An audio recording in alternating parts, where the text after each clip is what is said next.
आज हम ऐसा मान के चल रहे हैं कि राजनीतिक अनाथ हो चुके हैं। सामाजिक में तो हम लड़ने के लिए बहुत हैं, लेकिन आज राजनीतिक हो गए। हमारे तो रोज बेटे तिरंगे में लिपट करके आते हैं बॉर्डर से।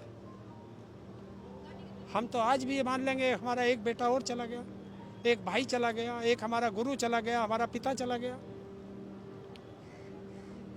मलिक साहब को हम अपनी श्रद्धांजलि अर्पित करने के लिए आए। ये आप उस समय की बातचीत सुन रहे हैं जब सत्यपाल मलिक जी को अंतिम विदाई देने के लिए उनके परिजन, उनको चाहने वाले पश्चिमी यूपी, हरियाणा, राजस्थान से अब उनको मानने वाले काफ़ी सारे लोग वहाँ पहुँचे। एक तस्वीर आप वहाँ पर देख रहे हैं और ये उस समय की तस्वीर है जब उनको एक अंतिम विदाई, अंतिम सलामी दी जा रही है। इधर आप मेरे देखेंगे तो काफ़ी सारे जो उनके समर्थक रहे, काफ़ी सारे उनके जो चाहने वाले रहे, वो भी यहाँ पर आ रहे हैं, अपनी बातचीत कर रहे हैं। वो इस समय क्या महसूस कर रहे हैं? तब जब आपने सुना कि मलिक साहब नहीं रहे तो पहली प्रतिक्रिया क्या आपकी? संसद में जाट प्रतिनिधित्व खत्म हो चुका है, सबसे पहली प्रतिक्रिया। क्योंकि जिसकी रीढ़ की हड्डी थी वो आज हमें छोड़ के चला गया। बाकी तो बहुत होंगे, गुलामियत तो बहुत करते हैं, जंगल में जानवर तो बहुत रहते हैं, लेकिन शेर तो एक ही रहता है। आज किसान कौम का शेर सोया हुआ है, शायद कोई जगा दे, नहीं जगाएगा। आज हम ऐसा मान के चल रहे हैं कि राजनीतिक अनाथ हो चुके हैं। सामाजिक में तो हम लड़ने के लिए बहुत हैं, लेकिन आज राजनीतिक हो गए। और जितना राजनीतिक द्वेष होता है वो भी आज हमने देख लिया कि इस देश में राजनीतिक द्वेष कितना माना जाता है कि अगर सच को सच कहोगे तो तुम्हें जो है सम्मान नहीं देंगे। मैं आज उनसे पूछना चाहता हूं, क्या भारत की संसद में बैठे 543 सांसद जो लोकसभा में हैं, 245 जो राज्यसभा में हैं, क्या आज वो मर गए? जो एक राज्यसभा के पूर्व राज्यसभा सांसद और लोकसभा सांसद और देश के 5 राज्यों के रहे गवर्नर, जिनको आज जो है सरकार की तरफ से अंतिम विदाई भी नहीं दी जा रही, क्या उनका तिरंगे का अधिकार भी छीन लिया? अरे ऐसे सत्यपाल मलिक जी के लिए तिरंगे का तो मैं अपमान नहीं कर सकता। जिन्हें कितने झंडे हम न्यौछावर कर देंगे, क्योंकि हमसे ज़्यादा तिरंगे का अपमान कौन रख सकता है। हमारे तो रोज बेटे तिरंगे में लिपट करके आते हैं बॉर्डर से। हम तो आज भी ये मान लेंगे हमारा एक बेटा और चला गया, एक भाई चला गया, एक हमारा गुरु चला गया, हमारा पिता चला गया। तो हम लोगों ने तो ये शहादतें देखी हैं, लेकिन आज राजनीतिक द्वेष से कैसा होता है महसूस, आज उसे महसूस कर रहे हैं। और अब मुझे नहीं लगता कि कोई संसद में या किसी संवैधानिक पद पे बैठा हुआ व्यक्ति हमारे लिए ऐसा बोल पाएगा। पर जब तक हम भी जीवित हैं, लड़ेंगे, लड़ते रहेंगे और अपने पुरखों को याद करते रहेंगे। आज एक सच्चा चौधरी चरण सिंह को देखकर चौधरी चरण सिंह कहने वाला व्यक्ति आज इस देश से जा रहा है। बाकी तो जनक किसे किसे क्या क्या दिखाई देते हैं। अच्छा, मैं यहाँ आती थी ना, देखती थी कि वो 2 कमरे थे जहाँ पर ये रहते थे, उनमें ही मैं देखती थी वो बात करते थे। सर्दी में कभी उनके इंटरव्यू के लिए तो बात करते थे कि यूपी से गुड़ आया है।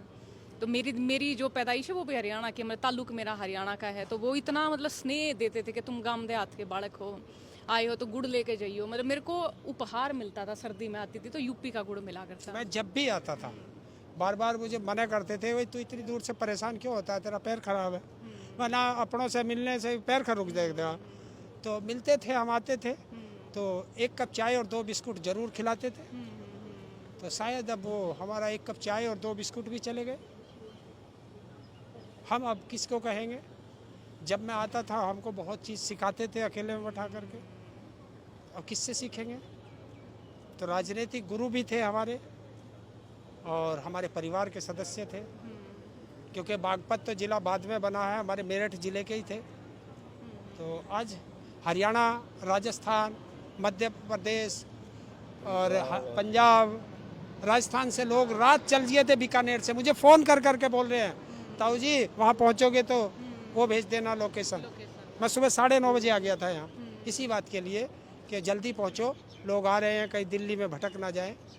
तो अब जो भी है आ रहे हैं सब, लेकिन सच्चाई ये है कि आज किसान कौम ने संसद में बोलने वाला अपना एक योद्धा, और ऐसा योद्धा जो संवैधानिक पद पर रहकर भी अपनी किसान कौम, अपनी जाट कम्युनिटी के लिए बोलता था। बाकी तो सबकी रीढ़ की हड्डी टूट चुकी है, इसमें जिंदा थी। तो आज इनके साथ साथ शायद हमारी भी रीढ़ की हड्डी टूट जाए, ये है। और उनको मेरी तरफ से और मेरी सारी किसान कौम और भारत में जितने भी उनके चाहने वाले हैं, उन सब की ओर से मैं उनको शीश झुकाकर सच्ची श्रद्धांजलि पेश करता हूँ। ताऊ जी, आप कहाँ से आए? मैं दिल्ली नांगलोई जाट सभा का प्रधान हूँ, दयानंद देसवाल जी। आज हम मलिक साहब की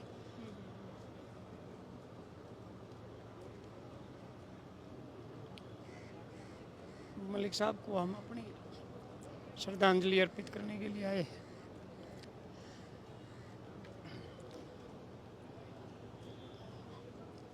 आज किसान कौम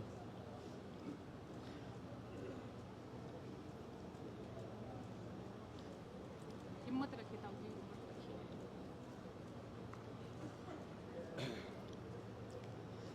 आज किसान कौम आपको ठगा हुआ महसूस कर रही है। जो किसानों के हितैषी, किसान कम्युनिटी के जो सबसे मजबूत नेता, उनकी आवाज़ को बुलंद करने वाले आज हमारे बीच में नहीं रहे। हम उनको श्रद्धा सुमन अर्पित करने आए। सारी कम्युनिटी में रोष है कि सरकार की तरफ से इस तरह का व्यवहार जो मलिक साहब के साथ किया गया है, ये बहुत ही निंदनीय है और सारी कम्युनिटी इसकी निंदा करती है। सरकार ने ऐसा नहीं करना चाहिए था। जिनके कलम से धारा 370 को तोड़ा गया, उसमें मलिक साहब की सबसे बड़ी भूमिका थी, और आज उसके साथ जो अपमान किया गया, ये किसान कौम कभी नहीं भूलेगी। टाइम आने पर इसका बदला ज़रूर लेगी और संघर्ष करेगी। इन्हीं शब्दों के साथ मैं तमाम कम्युनिटी की तरफ से उनको श्रद्धा सुमन अर्पित करता हूँ और उनके चरणों में नमन करता हूँ। ताऊ जी, बड़े भावुक आप भी इस समय। मैं ब्लैक कैट कमांडो कैप्टन मान सिंह दलाल खाप 84 का प्रवक्ता हूँ। आर्यवर्त गौशाला मांडोटी का महासचिव हूँ।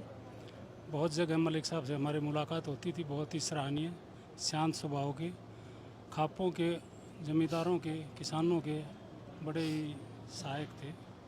दिल से लड़ाई लड़ते थे। और बहुत पहले यहाँ एक फंक्शन भी उन्होंने किया था, उसमें मैं हाजिर था। खाना तो बना लिया था, खाने का मौका पुलिस ने नहीं दिया था, आपको पता होगा। अधूरे उठा लिए थे, गिरफ्तार कर लिए थे। ये भी तो मैं तो कई बार उनके साथ रहा हूँ। दुख तो देखो है ही, सबको ही है। तो मैं अपनी गौशाला की कमेटी की तरफ से, पूरी दलाल खाप 84 की तरफ से भगवान से प्रार्थना करता हूँ वो इनकी आत्मा को शांति दे और परिवार को हौसला दे दुख सहन करने का। तो यही बचता, बाकी तो इंसान के हाथ में। आप कहाँ से आए ताऊ? नांगलोई जाट सभा से। मलिक साहब एक शेर दिल थे और अपनी बात को सच्चाई से रखने वाले।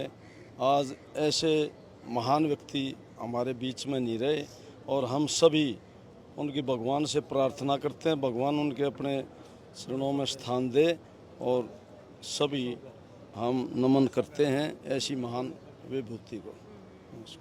तो ये आप उस समय की तस्वीरें देख रहे हैं, उस समय की बातचीत सुन रहे हैं जब मलिक साहब को ये आखिरी विदाई दी जा रही थी। बातचीत को आपने सुना, बहुत शुक्रिया।